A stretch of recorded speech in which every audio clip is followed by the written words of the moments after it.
Welcome back. Here we are on day, again I don't remember, I'll post it in the title, I'll figure it out by the time I upload this. Day 70 something, maybe. Anyway, as you can see, my tank is not where it used to be. It used to be in the spare room upstairs, and now the spare room's a spare room instead of my computer and fish tank room. I finally finished my basement, or pretty dang close. Kind of proud. It's looking alright. Still need a few things, maybe a lamp, and yeah, it took a while to get this done, but I finally did it all by myself, and eventually this will be a spot for my 90-gallon display, and then it'll go through the wall there into a sump system on the other side. It'll have an electrical system also. I'll probably do that tomorrow actually, so I don't have to run this extension cord. I hate having cords out and visible, as you can see with the TV too. I just try and put cords behind the wall. Anyway, fish tank. So the frog spawn's kind of pissed off. I just moved his rock, so he's not out and flopping around as normal. Just trying to see if I can get a better result out of him from a different location. But he's good. A lot more heads or tentacles or whatever you want to call them.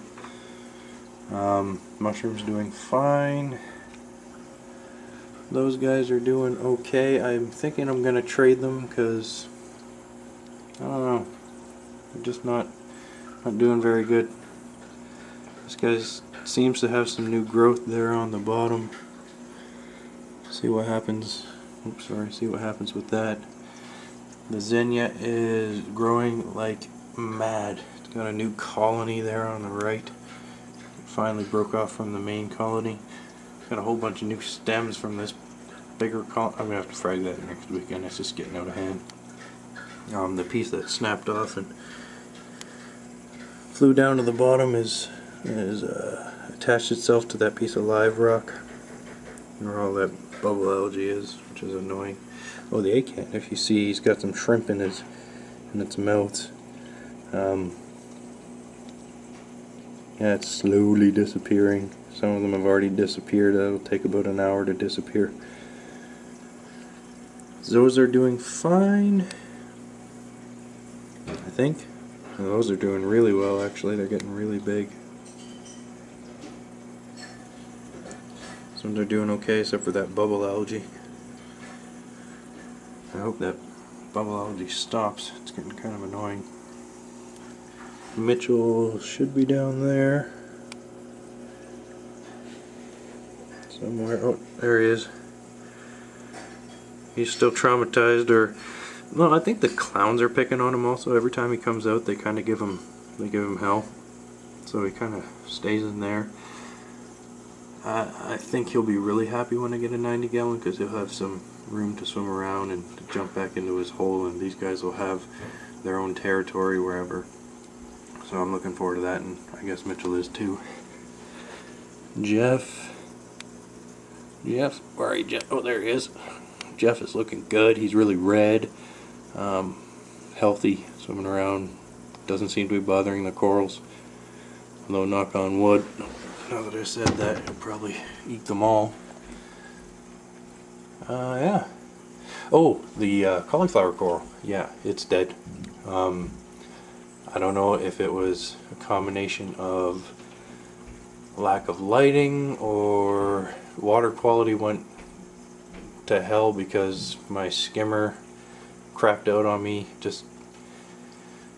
There's a mixture of things last week. I think it was a combination between the skimmer just started to not do its job, water quality went down, and also the bucket I was mixing my water change stuff in and letting it sit for a couple of days.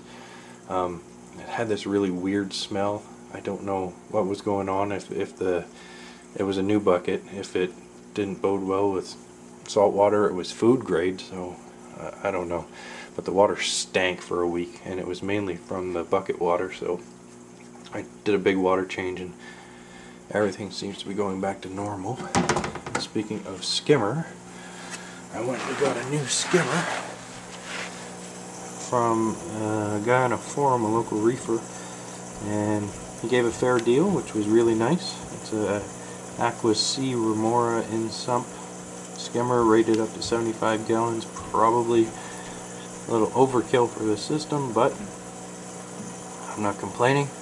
And eventually this will turn into a 50-gallon system in my office once I get the 90-gallon up and running, and then yeah, things are going to change. I've got plans, of course. My heater was never really working well, and so I'm just using my old Walmart heater, which seems to be much better. That might have been part of the problem too, why the cauliflower coral died.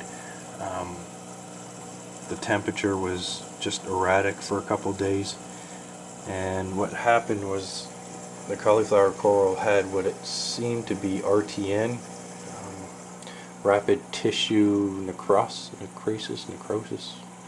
Anyway, all the tissue on it just started falling off over about a day-and-a-half period. I thought I was gonna be able to trade it, but that one had something else. These other SPS are doing fine. I'm probably still gonna trade them just because I want something a little hardier for my system. I just don't have the system that can probably support picky SPS. So I have a few forum mates that are interested in them, and they've got some mushrooms and some GSP and some other corals that I'll probably trade for them next week if I get the time. That's the only problem, is getting the time. Macroalgae is doing good. Since I moved the tank downstairs, I was able to clean up the wiring a bit because it was getting a little messy. And yeah, everything seems to be stable. That new skimmer really helps a lot. It's really quiet now. I think I've had to reposition some of the pumps, and now they're not jiggling as much. So the whole system is pretty silent right now. And eventually, when I get the sump on the other side of the wall, it'll be noise free.